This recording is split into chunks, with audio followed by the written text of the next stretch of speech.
അതായത് ഇപ്പോൾ രണ്ടുപേര് തമ്മിൽ ഒരു മുറിയിൽ കാണാമെന്ന് തീരുമാനിക്കുന്നു. പെൺകുട്ടി ചിലപ്പോൾ കുറച്ചു നേരം വർത്താനം പറഞ്ഞ് ഇരിക്കാനോ അല്ലെങ്കിൽ ചെറിയ രീതിയിലുള്ള ഒരു സ്നേഹത്തിന് വേണ്ടി പ്രകടനം, അങ്ങനെ ഞാൻ ഉദ്ദേശിച്ചത് അതെനിക്ക് ലൈക്ക് ചെറിയ രീതിയിൽ ഒരു കിസ്സിങ്ങോ ഹഗിങ്ങോ അങ്ങനെ ഞാൻ തന്നെ പരിചയപ്പെടുന്നു. പക്ഷെ മെസ്സേജ് അയക്കുന്നത് അയാൾ തന്നെയാണ്. റിക്വസ്റ്റ് ഇട്ടായിരുന്നു. അത് പിന്നെ എല്ലാവരും കാണുമ്പോൾ നമ്മൾ റിക്വസ്റ്റ് ഇടുന്നത് നോർമൽ. മെസ്സേജ് ഇട്ടു, ഇങ്ങോട്ട് മെസ്സേജ് ഇടുകയാണ് ചെയ്തത്. അപ്പൊ സംസാരിച്ചു. കാരണം നല്ലൊരു വ്യക്തിയാണ്, നല്ലൊരു സുഹൃത്ത് എന്ന് വിചാരിച്ചിട്ട് സംസാരിച്ചു. ഞാൻ അത് പരിചയപ്പെട്ട് ഈ 24 hours കഴിയണേക്കും എന്നെ താളം തെറ്റിയെന്ന് എനിക്ക് മനസ്സിലായി. 24 മണിക്കൂറായപ്പോ തന്നെ കൊട പൊക്കി. എന്റെ പൊന്നേ എന്തുവന്നേ അങ്ങോട്ട് റിക്വസ്റ്റ് വിട്ടിട്ട് ഇങ്ങോട്ട് ന്യായീകരണം കൊള്ളാല്ല. രാഹുൽ മാങ്കൂട്ടത്തിനെ വെറുതെ വിടുന്നു അല്ലെങ്കിൽ ജാമ്യം കൊടുക്കുന്നു എന്നൊക്കെ കാണുമ്പോ നമ്മുടെ ന്യൂസുകാർക്കൊന്നും സഹിക്കാൻ പറ്റുന്നില്ല. തള്ളേ, നമ്മൾ വിചാരിച്ചതുപോലെ അവനെ പൂട്ടിയില്ലല്ലോ. ഇവിടെ കേസുകൾ പലത് മുങ്ങിയില്ലേ? ശബരിമല കേസ് എവിടെ മുങ്ങിയില്ലേ?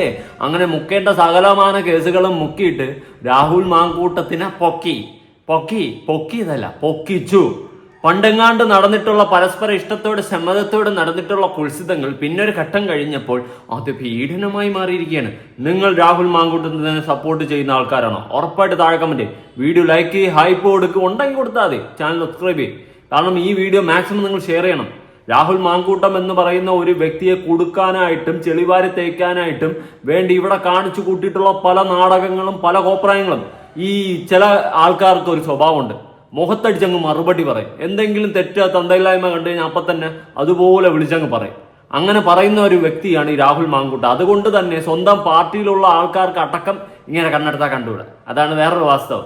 യുവമാരെ തന്തയില്ലായ്മകൾ എന്തെങ്കിലുമൊക്കെ വിളിച്ചു പറയുമല്ലോ. അതുകൊണ്ട് തന്നെ രാഹുൽ മാങ്കൂട്ടത്തിന് ഹേറ്റേഴ്സ് കൂടുതലായിരുന്നു. അതുകൊണ്ട് സ്വന്തം പാർട്ടിയിൽ നിന്ന് തന്നെ ആൾക്കാർ കരിവാരി തേച്ചു അല്ലെങ്കിൽ ചെളി വാരി അടിച്ചു. പിന്നെ ഓപ്പോസിറ്റ് പാർട്ടിയിലുള്ളവന്മാർ അവന്മാരെ തന്തയില്ലായ്മയെല്ലാം മുക്കാൻ വേണ്ടിയിട്ട് ഇങ്ങനെ പൊക്കി വിട്ടു കൊടുത്ത്. ഇതാണ് സംഭവം നടന്നിട്ടുള്ള. നമ്മുടെ മൊട്ടച്ചേട്ട രാഹുൽ മാങ്കൂട്ടത്തിനെ വീട്ടിലോട്ട് പോയ സമയത്ത് ഡ്രോൺ പറത്താത്തത് കക്കൂസിലോട്ട് പെടുക്കണ കാണായിരുന്നു. അത് കാണാൻ വേണ്ടിയിട്ട് ഡ്രോൺ പറത്തി വിടാത്തതുണ്ട്. നമ്മളെ ദിലീപിന്റെ വീട്ടിൽ വിട്ടതുപോലെ രാഹുൽ മാങ്കൂട്ടത്തിന്റെ ക്ലോസറ്റിന്റെ അകത്ത് നാട്ടിൽ കൂടി പോയി കഴിഞ്ഞാൽ ഉണ്ട വീഴുന്നതും കാണാൻ പെടുക്കുന്നതും കാണാൻ പറ്റുമായിരുന്നു. വിടാത്തത് ഡ്രോൺ പറത്തി നാട്ടുകാരെല്ലാം കൂടി വളഞ്ഞെന്നാണ് പറഞ്ഞു. ഒറ്റ ഒരുത്തന ഏരിയയിൽ അടുപ്പിച്ചിട്ടില്ലെന്ന്. നല്ല കാര്യം, അങ്ങനെ തന്നെ ആയിരിക്കണം. പിന്നെ നമ്മുടെ റിനി ചേച്ചിയിലോട്ട് വരാം. അതിനു മുന്നേ ഇവിടെ അതിജീവിതനാണ് നമ്മുടെ രാഹുൽ മാങ്കൂട്ടം. അതിജീവിതൻ, ഇരയാക്കപ്പെട്ടത് രാഹുൽ മാങ്കൂട്ടമാണ്.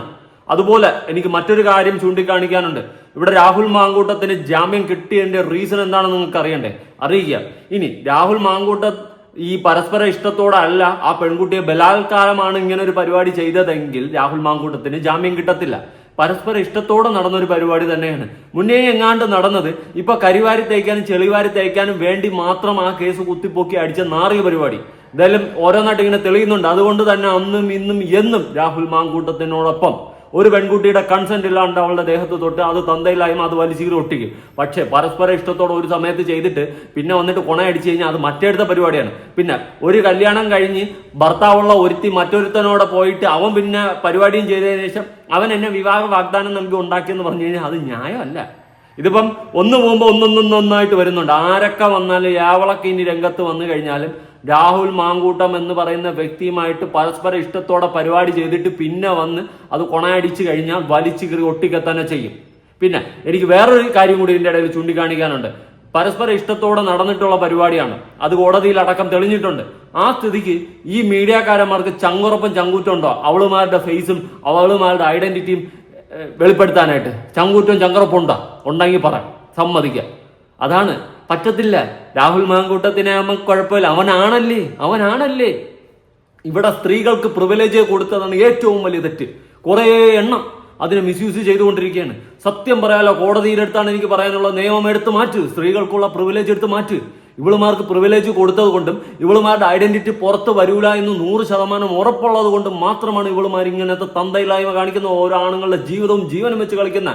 ഇടയ്ക്ക് ആ ഷിംജിത എന്ന് പറയുന്നവള് മറ്റേ ദീപക്കിന്റെ ജീവിതം തൊലച്ചത് നിങ്ങൾ കണ്ടില്ലേ? ഇവിടെ എന്തെങ്കിലും ഒരു വിഷയം വന്നു കഴിഞ്ഞാൽ സ്ത്രീയുടെ ഫേസ് കാണിക്കാനുള്ള റൈറ്റ്സ് ഉണ്ടോ? ഇല്ല. പക്ഷെ പുരുഷന്മാര് ആരോപണം വന്നാൽ മതി അവന്റെ ചരിത്രം, അവന്റെ കുടുംബത്തിന്റെ അകത്തുള്ള ആൾക്കാരുടെ അപ്പുറത്തെ അയൽവാസിയുടെ ഫോട്ടോ അടക്കം കാണിക്കുന്ന രീതിയിലുള്ള ഒരു വൃത്തികെട്ട നിയമം ഇവിടെ ഉണ്ട്. ചോദിക്കുക തന്നെ ചെയ്യും, ചോദ്യം ചെയ്യും, ഇനിയും ചെയ്യും. അതിന്റെ പേരിൽ എന്നെ പിടിച്ചകത്തിട്ടാൽ എനിക്ക് കുഴപ്പമില്ല. രാഹുൽ ഈശ്വറിനെ പോലെ ഞാനും പോയി കിടക്കകത്ത്. അല്ലാണ്ട് പിന്നെ എന്നാ പറയാനാ? ഒരുമാതിരി മറ്റെടുത്ത രീതിയിലല്ലേ ഇവിടെ കാര്യങ്ങൾ പോകുന്നേ. നിങ്ങളൊന്ന് ആലോചിച്ച് നോക്ക്. ഇവിടെ രാഹുൽ മാങ്കൂട്ടവും ഏതോ സ്ത്രീകളുമായിട്ട് പരസ്പര ഇഷ്ടത്തോടെ ഒരു സമയത്ത് നടന്ന പരിപാടി ഇപ്പോൾ അത് കോടതിക്ക് വരെ ബോധ്യമായി ജാമ്യം കൊടുത്ത് വിട്ടു. അപ്പോൾ ആ സ്ത്രീകൾ സേഫാണ്. അവളുമാരുടെ ഐഡന്റിറ്റി പുറത്തു വരുന്നില്ല, ഒന്നുമില്ല. അവളുമാരങ്ങ് സേഫാണ്. അത് അവളുമാർക്കും അറിയാം. എന്തിന് കോടതിയിൽ പോലും വരണ്ട, വീട്ടിൽ ഇരുന്നു കൊണ്ട് വേണമെങ്കിൽ വീഡിയോ കോൾ ചെയ്താൽ മതി. ആ സെറ്റപ്പാ. അതാണ് അവളുമാരുടെ ആ ഒരു തൂർപ്പ് ചീട്ട്. അതുകൊണ്ട് തന്നെ ഇത്തരം നിയമങ്ങളെ ഒരുപാട് സ്ത്രീകൾ മിസ്യൂസ് ചെയ്യുന്നുണ്ട്. സത്യവും ന്യായത്തിനൊപ്പം നിൽക്കട്ടെ. എന്തിനാണ് സ്ത്രീകൾക്ക് പ്രത്യേകം ഒരു പ്രിവിലേജ്? എന്നാൽ ന്യായമായിട്ട് സത്യസന്ധമായിട്ടുള്ള സ്ത്രീകൾക്ക് ആ പ്രിവിലേജ് യൂസ് ചെയ്യാൻ പറ്റുന്നുണ്ടോ എന്ന് ചോദിച്ചു കഴിഞ്ഞാൽ അതുമില്ല. ജെന്യുവനായിട്ട് സ്ത്രീക്ക് ഒരു പ്രശ്നം ഉണ്ടായി അവൾ രംഗത്ത് വന്നു കഴിഞ്ഞാൽ അവൾക്ക് ഒരു സപ്പോർട്ടും ഇല്ല, അവർക്ക് സ്ത്രീ എന്ന പ്രിവിലേജും ഇല്ല. എന്നാൽ കണ്ട മോളുകൾ കള്ളികളും വന്നിട്ട് എന്തെങ്കിലും പറഞ്ഞു കഴിഞ്ഞാൽ അതിന് പ്രിവിലേജ് അവിടെ അപ്പക്കിട്ട്. അവിടെ സ്ത്രീകൾ അതിജീവിത ഈര വര എന്നൊക്കെ പറഞ്ഞുകൊണ്ട് അങ്ങ് കയറ്റും. ഇവിടെ സത്യത്തിൽ അതിജീവിതനാണ് നമ്മുടെ രാഹുൽ മാങ്കൂട്ടം. അതുപോലെ ഇരയാക്കപ്പെട്ടത് രാഹുൽ മാങ്കൂട്ടമാണ്, അല്ലാണ്ട് പരാതിയായിട്ട് വന്ന ഒരുത്തികളുമല്ല. ഇനി നമ്മുടെ രാഹുൽ മാങ്കൂട്ടം വീട്ടിലോട്ട് പോകുന്ന വഴിക്ക് നമ്മുടെ മീഡിയക്കാരെല്ലാരും കൂടി വളഞ്ഞിട്ടുണ്ടായിരുന്നു. ചോദ്യം ചോദിച്ചു, കേട്ട് നോക്കാം. മൂന്നാമത്തെ ബലാത്സംഗ കേസിലും ജാമ്യം ലഭിച്ചതോടെയാണ് രാഹുൽ മാങ്കൂട്ടത്തിൽ ജയിൽ മോചിതനായത്. ഇപ്പോൾ മാധ്യമങ്ങളുടെ യുവമാരെ പറച്ചിലുകൾ കേട്ട, മാധ്യമങ്ങളുടെ പറച്ചിൽ. മൂന്നാം ബലാത്സംഗ കേസ് ഏത് വകയിലാണ് കേസ്? എടാ ആരോപണം. ഉളുപ്പില്ലാത്തവന്മാരെ, നിനക്കൊക്കെ ഒരാളെ കരിവാരി തേക്കാൻ വേണ്ടിയിട്ട് മനഃപൂർവ്വം നീക്ക് കെട്ടിച്ചമച്ചുണ്ടാക്കുന്ന വെറും പൊറാട്ട് നാടകം, വെറും പൊറാട്ട് നാടകം. മാധ്യമ ധർമ്മം എന്ന് പറഞ്ഞിട്ട് നീക്ക് കാണിക്കുന്നത് മാധ്യമ അധർമ്മമാണ്. ഒരിക്കലും അക്സെപ്റ്റ് ചെയ്യാൻ പറ്റാത്ത തന്തയില്ലായ്മയാണ് നീയൊക്കെ വിളിച്ചു പറയുന്നത്. മൊട്ടച്ചേട്ടൻ എവിടെ? മൊട്ടച്ചേട്ടനാണ് എനിക്ക് കാണേണ്ടത്. മൊട്ടച്ചേട്ടൻ ഇപ്പൊ പറത്തും ഡ്രോൺ വിടടാ, വിട്, രാഹുൽ മാക്കൂട്ടത്തിന്റെ ക്ലോസറ്റിന്റെ അടിയിലോട്ട് വിട് ഡ്രോൺ എന്ന് പറഞ്ഞുകൊണ്ട് പറത്തും. അതാണല്ലോ പതിവ്. അടിപൊളി. മാധ്യമങ്ങൾ പ്രതികരണം തേടിയെങ്കിലും അതിൽ പ്രതികരിക്കാതെ രാഹുൽ മാങ്കൂട്ടത്തിൽ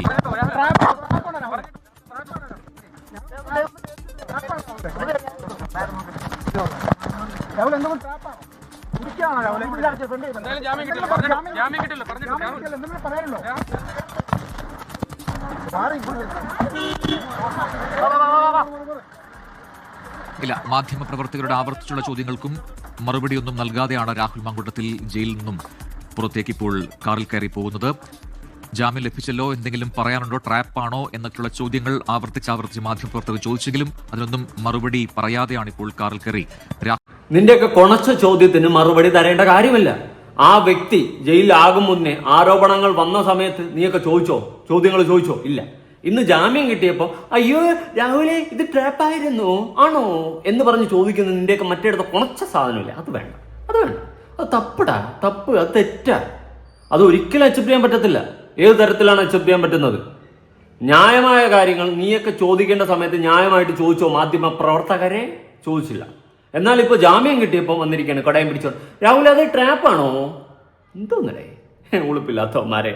ചോദിക്കുന്നില്ല, ഉളുപ്പില്ലെന്നറിയാം. ഇനി ജാമ്യം കിട്ടിയത് റീസൺ എന്താണെന്നൊക്കെ നമുക്കൊന്ന് അറിയണ്ടേ. കേൾക്കാം. 18ാം ദിവസമാണ് പത്തനംതിട്ട സെഷൻസ് കോടതി ജാമ്യം അനുവദിച്ചത്. രാഹുൽ മാങ്കൂട്ടത്തിന് ജാമ്യം നൽകിയ കോടതി ഉത്തരവിൽ പോലീസിന് വീഴ്ചയെന്നും പരാമർശമുണ്ട്. രാഹുലിന്റെ അറസ്റ്റ് നടപടിക്രമം പാലിക്കാതെയെന്ന് പത്തനംതിട്ട സെഷൻസ് കോടതി പറഞ്ഞു. പീഡനശേഷം പരാതിക്കാരി മൊഴി നൽകാൻ വൈകി. വിശദാംശങ്ങളുമായി വിനു മോഹനാണ് ചേരുന്നത്. വിനു, ഈ പരാതി നൽകാൻ അത്രയും സമയമെടുത്തു എന്നൊരു കാര്യം അത് അംഗീകരിക്കുന്നു. മറ്റൊന്ന്, ഈ പീഡനത്തിന് ശേഷവും ഇവർ തമ്മിൽ സാമ്പത്തിക ഇടപാടുകൾ ഉണ്ടായിരുന്നു എന്ന പ്രതിഭാഗത്തിന്റെ വാദം അത് കോടതി അംഗീകരിക്കുകയാണ്. പോലീസിന് എന്തൊക്കെ വിമർശനങ്ങളാണ്? നിമേഷ്, അറസ്റ്റിന്റെ നടപടിക്രമങ്ങളിൽ വീഴ്ച വന്നിട്ടുണ്ട് എന്നുള്ളതാണ് പറയുന്നത്. അതായത് ഇത്തരത്തിൽ പ്രതിയെ കാര്യങ്ങൾ അറിയിക്കേണ്ടതാണ്, രേഖാമൂലം അറിയിക്കേണ്ടതാണ്. ഇത് പൊതുവായ ചില കാര്യങ്ങളല്ലാതെ ഈ കേസിന്റെ സ്വഭാവം കൃത്യമായ രീതിയിൽ പ്രതിയെ അറിയിച്ചിട്ടില്ല എന്നുള്ളതാണ് പ്രധാനമായും കോടതി ജാമ്യ ഉത്തരവിൽ പറയുന്നത്. ഒപ്പം തന്നെ ഇത്തരത്തിലുള്ള നടപടിക്രമങ്ങൾ മാത്രമല്ല, പരാതിക്കാരി കാനഡയിലുള്ള പരാതിക്കാരി എങ്ങനെയാണ് ഇതിലിപ്പോൾ ഒപ്പിടുന്നത് അടക്കമുള്ള കാര്യങ്ങളിൽ ചില സംശയങ്ങൾ പ്രകടിപ്പിച്ചിട്ടുണ്ട്. മാത്രമല്ല, പരാതിക്കാരി വിവാഹിതയാണ്. ഒരു വിവാഹ ബന്ധത്തിൽ നിൽക്കെ എങ്ങനെയാണ് മറ്റൊരു വിവാഹത്തിന് സാധിക്കുക? അപ്പോൾ വിവാഹ വാഗ്ദാനം നൽകിയുള്ള പീഡനം എന്നുള്ളത് എങ്ങനെ നിലനിൽക്കും എന്നുള്ള ഒരു ചോദ്യമുണ്ട്. ഒപ്പം തന്നെ ഈ കേസുമായി ബന്ധപ്പെട്ട് ഈ സംഭവം നടന്ന് ഏതാണ്ട് 1 വർഷവും 9 മാസത്തിന് ശേഷവുമാണ് പരാതി നൽകുന്നത്. അത് പ്രതിഭാഗത്തിന്റെ വാദമായിരുന്നു. അതും കോടതി അംഗീകരിച്ചിട്ടുണ്ട്, പ്രധാനമായും അതിൽ നിരീക്ഷിച്ചിട്ടുണ്ട്. മാത്രമല്ല, ഈ ഉപദ്രവം ഉണ്ടായതിനു ശേഷവും ഇവർ തമ്മിൽ ബന്ധപ്പെട്ടിരുന്നു എന്നുള്ളതും കോടതി കണക്കിലെടുത്തു. ഈ കാലയളവിനുള്ളിൽ സാമ്പത്തിക സഹായമടക്കം പ്രതിക്ക് ചെയ്തതായുള്ള പ്രതിഭാഗത്തിന്റെ വാദവും കണക്കിലെടുത്തിട്ടുണ്ട്. പ്രധാനമായും പ്രതിഭാഗത്തിന്റെ വാദം ഇതൊരു അവിഹിത ബന്ധമായിരുന്നു. യുവതി വിദേശത്താണ് ഉള്ളത്. വിദേശത്ത് ഇത്തരത്തിലുള്ള അവിഹിത ബന്ധങ്ങൾ കുറ്റകരമല്ല. മാത്രമല്ല, ഭർത്താവിൽ നിന്ന് ഇത്തരത്തിൽ ഗർഭിണിയായതടക്കമുള്ള വിവരങ്ങൾ മറച്ച് വെക്കുകയും ചെയ്തു എന്നുള്ളതാണ് പറയുന്നത്. ഫലത്തിൽ രാഹുൽ മാങ്കൂട്ടത്തിന് വളരെ ആശ്വാസകരമാണ് ഇപ്പോൾ ഈ ജാമ്യ ഉത്തരവിൽ വന്നിട്ടുള്ള പ്രധാനപ്പെട്ട പരാമർശങ്ങൾ. അറസ്റ്റിൽ വീഴ്ച വന്നു എന്നുള്ളത് അന്വേഷണ സംഘത്തിന്റെ ആത്മവിശ്വാസത്തെ ബാധിക്കുന്ന രീതിയിലുള്ള ഒരു ഉത്തരവാണെന്നാണ് നമുക്ക് മനസ്സിലാക്കാൻ കഴിയുന്നത്. എന്തായാലും അല്പസമയത്തിനകം ഉത്തരവ് എത്തിക്കഴിഞ്ഞാൽ ഇത് മാവേലിക്കര സബ് ജയിലിന്റെ ഇതിന്റെ പേരെന്താന്നാ പറഞ്ഞത്? അവിഹിതം. ഞാൻ പറഞ്ഞതല്ല, മീഡിയക്കാർ പറഞ്ഞതാണ്, കോടതി പറഞ്ഞതാണ് കേട്ടാ. അവിഹിതം. എടാ, രാഹുൽ മാങ്കൂട്ടത്തിന് തെറി വിളിച്ച മുണ്ണകളെ, ഷൊട്ടകളെ, ഷൊണ്ണകളെ, ശുക്കകളെ കേട്ടോ. പരസ്പര ഇഷ്ടത്തോടെ പരിപാടിയും ചെയ്ത് പിന്നെ പണമിടപാടും നടത്തി പിന്നെയും കമ്പനികളൊക്കെ വച്ചിട്ട് ഒരു സമയം കഴിഞ്ഞ് വേറെ ഏവന്റെ എന്നൊക്കെ പൈസ വാങ്ങി നക്കിയിട്ട് വന്നിട്ട് അടിച്ചിട്ടുള്ള ആരോപണം. ഇതാണ് ആരോപണം, ഒന്നാം തരം നാറിയ ആരോപണം. എന്തായാലും സത്യം ജയിക്കും, നീതി ലഭിക്കും എന്നൊക്കെ പറയുന്നത് പോലെ രാഹുൽ മാങ്കൂട്ടത്തിന്റെ ഭാഗത്ത് ന്യായമായത് കൊണ്ടാണ് ജാമ്യം ലഭിച്ചിട്ടുള്ളത്. പിന്നെ ഈ പരാതി കൊടുത്ത പരാതിക്കാരികൾക്ക് എതിരെ നടപടിയെടുക്കാൻ എന്തെങ്കിലും പറ്റുമെങ്കിൽ അത് ചെയ്യും. ഈ പരാതിക്കാരികൾക്കെതിരെ ഡിഫമേഷനും അതും ഇതുമൊക്കെ കൊടുത്തിട്ട് എങ്ങനെയെങ്കിലും ഇവളുമാരെ അകത്താക്കണം. കാരണം ഇതുപോലെ അപരാധിത്തനങ്ങൾ കാണിക്കരുത്. ഒരാണിന് നേരെയും ഒരു പെണ്ണും ഇനി ആ രീതിയിൽ ഈ നടപടികൾ എടുക്കണം. ഓരോ ആരോപണങ്ങളും കൊണ്ട് ഓരോരുത്തരും അങ്ങ് വന്നോളും. അവളുമാരെ അതിജീവിതം എന്ന് പറഞ്ഞുകൊണ്ട് മുങ്ങിയിരുന്നോളും. പാവ ആണുങ്ങളുടെ ജീവിതമാണ് ഇവിടെ തകർന്ന് തരിപ്പണമാവുന്ന. അതിനെപ്പറ്റി ചോദിക്കാൻ ഒരു പട്ടിക്കുഞ്ഞില്ലേ? നാളെ എനിക്കെതിരെ ഏതെങ്കിലും പെണ്ണ് വന്നിട്ട് ഞാൻ കയറി പിടിച്ചെന്ന് പറഞ്ഞുകൊണ്ട് ഏതെങ്കിലും വാർത്തയിലോ വല്ലയിടത്തും വന്ന് കേസും കൊടുത്തു കഴിഞ്ഞാൽ അത് സത്യമാണോ കള്ളമാണോ എന്ന് പോലും അന്വേഷിക്കാണ്ട് എന്നെ പിടിച്ച് അകത്തിടുകയും എന്റെ ഫോട്ടോ സഹിതം ന്യൂസിൽ കാണിച്ച് വലിയ ചർച്ചയാക്കുന്ന ഒരു മാധ്യമമായിരിക്കും ഇവിടെ ഉള്ളത്. അതുകൊണ്ട് തക്കതായ രീതിയിൽ ഈ പ്രിവിലേജ്, സ്ത്രീകൾക്കുള്ള പ്രിവിലേജിനെ എടുത്ത് മാറ്റുക തന്നെ വേണം. ഇനി അത് വച്ച് പൊറപ്പിക്കാൻ പാടില്ല. ഇവിടെ പുരുഷന്മാർക്കും ജീവിക്കണം.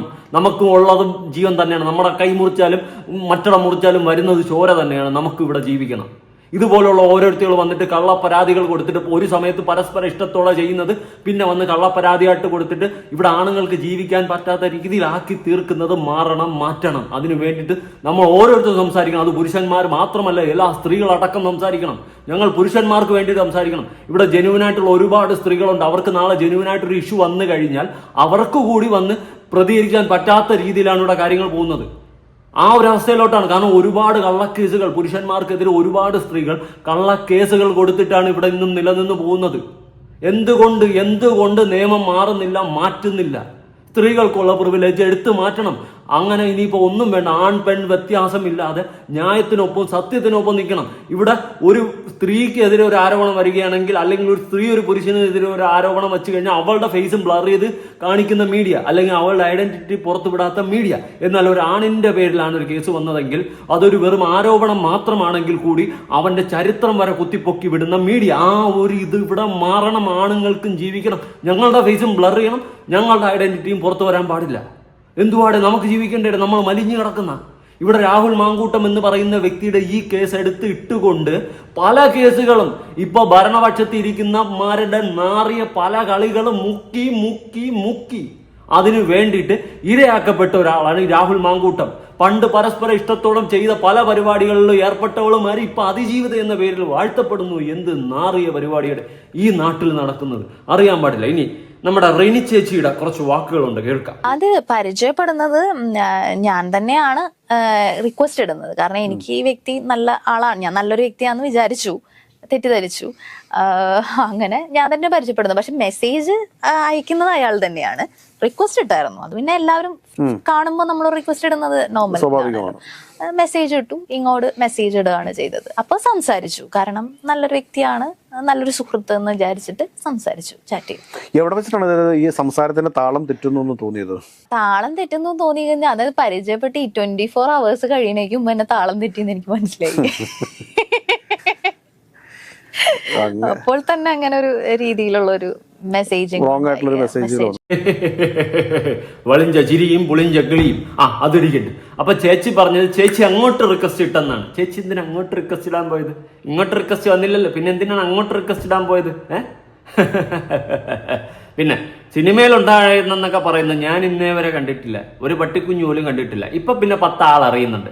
രാഹുൽ മാങ്കൂട്ടത്തിനെതിരെ പരാതിയുമായിട്ട് അല്ലെങ്കിൽ ആരോപണവുമായിട്ട് വന്ന സ്ത്രീ എന്ന പേരിൽ മാത്രം അറിയപ്പെടുന്നു. അല്ലാണ്ട് ഒരു ഐഡന്റിറ്റിയും ഇല്ല. അത് വേറെ സത്യം, അതവിടെ നിൽക്കട്ടെ. അപ്പൊ ചേച്ചി അങ്ങോട്ട് റിക്വസ്റ്റ് വിട്ടിട്ട് കുറ്റം രാഹുൽ മാങ്കൂട്ടത്തിന്. പരിചയപ്പെട്ട് 24 മണിക്കൂറിനകത്ത് ഞാൻ വിധി എഴുതിയെന്ന്. അതെങ്ങനെ ചേച്ചി 24 മണിക്കൂറിനകത്ത് അങ്ങനെ പൊക്കി കാണിച്ചോ? ഇല്ലല്ല. അതുകൊണ്ട് എന്തോന്ന് ചേച്ചി പറയുന്നതിലൊക്കെ ഒരു ലോജിക്ക് വേണ്ടേ? ഉളുപ്പ്. ഞാൻ ചോദിക്കുന്നില്ല ഉളുപ്പുണ്ടോന്ന്, ഇല്ലെന്ന് മനസ്സിലായിട്ടുണ്ട്, പല രീതിയിലും എനിക്ക് മനസ്സിലായിട്ടുണ്ട്. നിങ്ങളൊക്കെ എന്തുവാ, നിങ്ങളുടെ വീട്ടിലും ഇല്ലേ പുരുഷന്മാര്? കല്യാണം കഴിഞ്ഞാണോ? അല്ലേ, എനിക്കറിയത്തില്ല. നാളെ അവർക്കൊക്കെ എതിരെയൊക്കെ ഒരു ആരോപണങ്ങൾ വരുമ്പോഴേ ഇതുപോലെയൊക്കെ പഠിക്കത്തുള്ളൂ. ദൈവമേ, ഇതിൻ്റെയൊക്കെ തീരണം, അനുഭവിക്കണം ഇതൊക്കെ. ഇങ്ങനെ വന്നിട്ട് ഓരോ പുരുഷന്മാരുടെ ജീവിതം വെച്ച് അമ്മാനമാടി കളിക്കുന്ന ഇവളുമാരെ പോലെ ഉള്ളവളുമാരെ അനുഭവിക്കാതെ പോകാൻ പാടില്ല.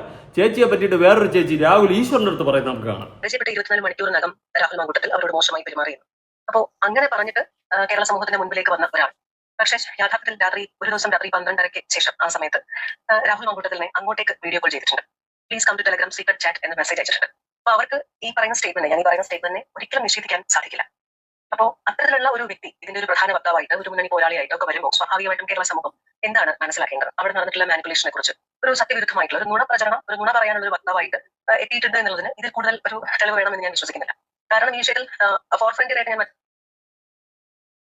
ഫോർ ഫ്രണ്ടിയർ വരെ കേട്ടുള്ളൂ കേട്ടോ.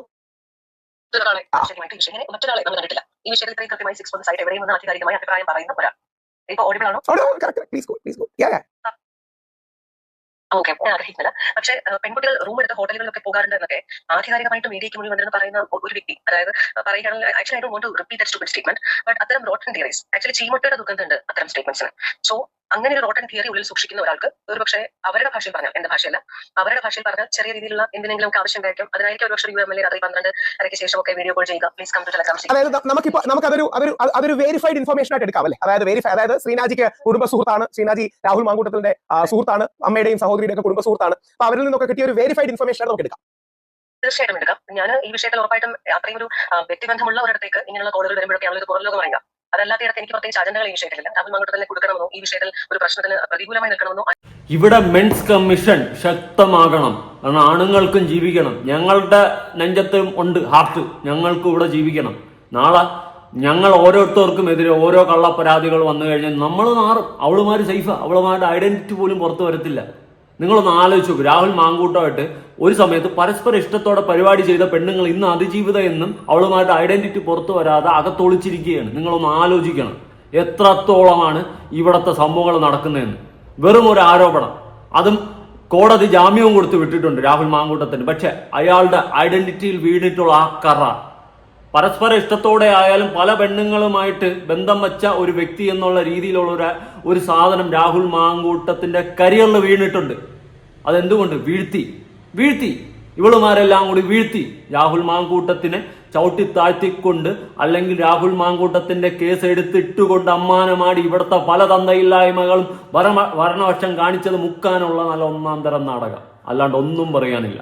ഇനി നമ്മുടെ റിനി ചേച്ചിയും വേറൊരു ചേച്ചി കമ്പയർ ചെയ്ത് പറയുന്നത് നമുക്കൊന്ന് കൊടുക്കാം. അതായത് ഇപ്പോ രണ്ടുപേര് തമ്മിൽ ഒരു മുറിയിൽ കാണാമെന്ന് തീരുമാനിക്കുന്നു. പെൺകുട്ടി ചിലപ്പോൾ കുറച്ചു നേരം വർത്താനം പറഞ്ഞ് ഇരിക്കാനോ അല്ലെങ്കിൽ ചെറിയ രീതിയിലുള്ള ഒരു സ്നേഹത്തിന് വേണ്ടി അങ്ങനെ ഞാൻ ഉദ്ദേശിച്ചത് അതെനിക്ക് ലൈക്ക് ചെറിയ രീതിയിൽ ഒരു കിസ്സിങ്ങോ ഹഗിങ്ങോ അങ്ങനെയൊക്കെ എന്തെങ്കിലും കുറച്ച് സ്വകാര്യ നിമിഷങ്ങൾ പങ്കിടാൻ വേണ്ടിയിട്ടായിരിക്കും ഒരു സ്ത്രീ വരുന്നത്. അപ്പൊ പുരുഷൻ ഈ മുറിയിൽ എത്തിക്കഴിയുമ്പോൾ പുരുഷൻ ഫോഴ്സ്ഡ് ആയിട്ട് ഈ രീതിയിലേക്ക് ഇതേതാ എന്ത് ചെയ്യും? അപ്പൊ ഈ കൺസെന്റ് എന്ന് പറയുന്ന പല രീതിയിലുണ്ട്. അപ്പൊ നമ്മൾ രണ്ടുപേരും തമ്മിൽ റിലേഷൻ ആയി എന്ന് പറഞ്ഞിട്ട് നമുക്ക് ഒരിക്കലും ആ സ്ത്രീ പറയുന്നത് അങ്ങനെ തെറ്റാണെന്ന് പറയാൻ പറ്റില്ല. എനിക്ക് ഒറ്റ കാര്യം മാത്രമേ പറയാനുള്ളൂ, ആണുങ്ങളെ വിശ്വസിക്കാം, പക്ഷെ പെണ്ണുങ്ങളെ ഒരിക്കലും വിശ്വസിക്കാൻ പറ്റില്ല. കുറച്ച് സ്ത്രീകളെ, കാരണം കുറച്ച് ഫ്രണ്ട്സൊക്കെ എന്നെ ഹെൽപ്പ് ചെയ്തിട്ടുണ്ടായിരുന്നു, പക്ഷെ സ്ത്രീകളെ ഭാഗത്തു നിന്നാണ് ഭയങ്കരമായിട്ട് പണി കിട്ടിയിട്ടുള്ളത്. ഒരിക്കലും സ്ത്രീകളെ വിശ്വസിക്കരുത് എന്നാണ് ഞാൻ ഈ കേസ് വന്നപ്പോൾ പഠിച്ചിട്ടുള്ള ഒരു പാഠം. അത് കേട്ടാ മതി, സത്യം, അത് കേട്ടാ മതി. നിങ്ങൾ എല്ലാവരും ഒന്ന് ശ്രദ്ധിക്കണം. ഈ റിനി പറഞ്ഞതെന്താ, ഒരു സ്ത്രീ ഒരു പുരുഷനുമായിട്ട് റൂം എടുക്കുന്നതിന്റെ ഇന്റൻഷൻ ചിലപ്പോൾ ഒന്ന് സംസാരിച്ചിരിക്കണം, അല്ലെങ്കിൽ ഹഗ് ചെയ്യണം, അല്ലെങ്കിൽ കിസ് ചെയ്യണം. എന്തോന്നടേ ഈ ഒരു ഇന്റൻഷനിലാണ് ഒരു സ്ത്രീ ഒരു പുരുഷനുമായിട്ട് റൂം എടുക്കുന്നത്. പക്ഷെ പുരുഷനാണ് ബലാത്കാരമായിട്ട് തനിക്ക് ഉളുപ്പുണ്ടോ ഇങ്ങനെ വന്നിരുന്ന് തുപ്പാനായിട്ട്? ഇത്രയും നാണം കെട്ട വർത്തമാനം സംസാരിക്കാനായിട്ട് തനിക്ക് ഉളുപ്പുണ്ടോ? ഒരു പുരുഷനുമായിട്ട് ഒരു സ്ത്രീ ബന്ധം വയ്ക്കുന്നത് അല്ലെങ്കിൽ റൂം എടുക്കുന്നതിന്റെ ഇന്റൻഷൻ കിസ് ചെയ്യാനും ഹഗ് ചെയ്യാനും ചെറുതായിട്ടൊന്ന് സംസാരിച്ചിരിക്കാനാണ്. അങ്ങനെയാണെങ്കിൽ റോട്ടി ഇരുന്ന് സംസാരിച്ചാൽ പോരെ? കിസ് ചെയ്യണമെങ്കിൽ കാറിൻ്റെ അകത്ത് കയറി കിസ് ചെയ്താൽ പോരെ? എന്തിന് റൂം എടുത്തിരുന്ന് കിസ് ചെയ്യണം? ചുമ്മാ കൊണച്ച അധികാരം അടിച്ചോണ്ട് വരല്ലേ. നിനക്ക് ഉളുപ്പുണ്ടാ? ഇല്ലെന്നറിയാം, എങ്കിലും വെറുതെ ചോദിച്ചതാ. ഇങ്ങനത്തെ വർത്തമാനമൊന്നും പറയില്ലേ. അപ്പോൾ ഒരു സ്ത്രീ റൂം എടുക്കുന്നത് ഇന്റൻഷൻ കിസ് ചെയ്യാനും ഹഗ് ചെയ്യാനും. അപ്പൊ കിസ് ചെയ്ത് ഹഗ് ചെയ്യുമ്പോൾ മറ്റവന് കൊണ്ടിളവൂലേ? നീ ഒന്നും മറ്റേടുത്ത വർത്താനം പറയല്ലേ ഇറങ്ങി. ഇതൊക്കെ ഒരുമാതിരി മ്ലാച്ചമാണ്, മ്ലാച്ചം. ഒരാണിന്റെ ജീവിതം വെച്ചിട്ടാണ് നീയൊക്കെ കളിക്കുന്നത്. പരസ്പര ഇഷ്ടത്തോടെ പരിപാടി ചെയ്തിട്ട് പിന്നെ ഒരിക്കൽ വന്നിട്ട് അത് മറ്റേടുത്ത പരാതി പോലും. ഉളുപ്പില്ലാത്ത വർഗങ്ങൾ. ആണുങ്ങൾക്ക് ചീത്തപ്പേരും ഇവളുമാർക്ക് നല്ല പേരും വേണം. കൊള്ളാം. എല്ലാ പെണ്ണുങ്ങളെയും ഞാൻ കുറ്റം പറയില്ല. കുറെ എണ്ണ ഉണ്ട്, കുറെ എണ്ണ. നോട്ട് ചെയ്ത് വെച്ചോ. ഇതിനെയൊന്നും അട്ടിപ്പിക്കരുത്. ഇതിൻ്റെ അവിടെയൊക്കെ സംസാരിച്ചു കഴിഞ്ഞാൽ അടുത്ത ദിവസം പീഡന കേസെന്ന് പറഞ്ഞ് കേസ് കൊടുക്കും ഇവളുമാർ. അങ്ങനത്തെ ടൈപ്പ് സാധനങ്ങളാണ്. വിശ്വസിക്കരുത്. ഒരെണ്ണത്തിന് വിശ്വസിക്കരുത്. ഇനി വേറൊരു ന്യൂസ് ക്ലിപ്പ് ഞാൻ കൊടുക്കാം, നിങ്ങൾ കേട്ടു നോക്ക്. രാഹുലിനെ ഏറ്റവും കൂടുതൽ തേജോവധം ചെയ്തതും ഈ രാഹുൽ മാങ്കൂട്ടത്തിനെ ശിക്ഷിക്കപ്പെടാം എന്നുള്ള രീതിയിലും, അതുപോലെ തന്നെ ഓരോ ഇടത്ത് രാഹുൽ മാങ്കൂട്ടത്തിനെ കൊണ്ടുപോകുമ്പോഴും ദൃശ്യങ്ങൾ പകർത്തിയും ഒക്കെ തന്നെ രാഹുലിനെ തേജോവധം ചെയ്തത് മാധ്യമങ്ങളാണ്. അതുകൊണ്ട് ജാമ്യത്തിലിറങ്ങി പുറത്തു വന്ന രാഹുൽ മാങ്കൂട്ടത്തിനെ അതിന് പിന്നാലെ വന്ന മാധ്യമപ്പടയെ നാട്ടുകാർ കൈകാര്യം ചെയ്തു എന്ന് വേണമെങ്കിൽ പറയാം. മൂന്നാമത്തെ പീഡന കേസിൽ ജാമ്യം ലഭിച്ചതിന് പിന്നാലെ ജയിലിൽ മോചിതനായ രാഹുൽ മാങ്കൂട്ടത്തിൽ MLA അടൂരിലെ വീട്ടിൽ എത്തിയത് കഴിഞ്ഞ ദിവസം രാത്രിയോടുകൂടിയാണ്. ബുധനാഴ്ച വൈകിട്ട് 7 മണിയോടെയാണ് രാഹുൽ വീട്ടിലെത്തിയത്. ഈ സമയം വീടിന്റെ കവാടത്തിൽ നിന്ന് മാധ്യമപ്രവർത്തകരെ നാട്ടുകാരും കോൺഗ്രസ് പ്രവർത്തകരും ചേർന്ന് തടഞ്ഞു. രാഹുലിന്റെ വാഹനം വീട്ടിലേക്ക് കയറി പോകുന്നതിന്റെ ദൃശ്യങ്ങൾ ചിത്രീകരിക്കാനാണ് മാധ്യമപ്രവർത്തകർ എത്തിയത്. മൂന്നാമത്തെ പീഡന കേസിലാണ് രാഹുൽ മാങ്കൂട്ടത്തിന് ജാമ്യം ലഭിച്ചത്. 18 ദിവസത്തെ ജയിൽവാസത്തിനൊടുവിൽ പത്തനംതിട്ട സെഷൻസ് കോടതിയാണ് ജാമ്യം അനുവദിച്ചത്. നേരത്തെ തിരുവല്ല മജിസ്ട്രേറ്റ് കോടതി ജാമ്യം നിഷേധിച്ചിരുന്നു.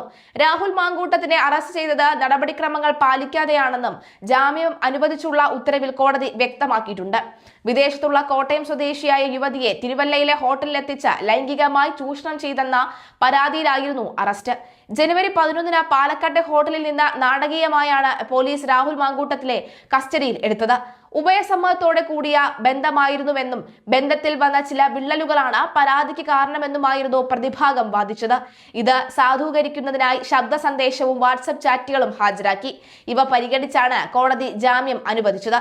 പരാതിക്കാരി മൊഴി നൽകാൻ വൈകിയെന്നും കേസിൽ നേരിട്ടുള്ള സാക്ഷികളില്ലെന്നും വ്യക്തമാക്കിയ കോടതി വിദേശത്തുള്ള പരാതിക്കാരിയെ പ്രതി എങ്ങനെ ഭീഷണിപ്പെടുത്താനാണെന്നും ചോദിച്ചു.